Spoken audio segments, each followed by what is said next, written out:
আসসালামু আলাইকুম। আজকে শীতের রাতে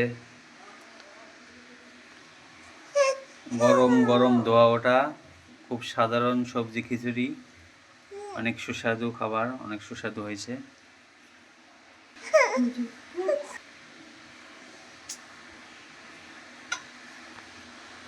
সাথে আছে ডিম ভাজি এবং তার সাথে আছে শসা টমেটো সালাদ। আজকে রাতের মেনু এটা আমাদের। আসসালামু আলাইকুম। আজকে শীতের রাতে গরম গরম ধোয়া ওঠা খুব সাধারণ সবজি খিচুড়ি, অনেক সুস্বাদু খাবার, অনেক সুস্বাদু হয়েছে।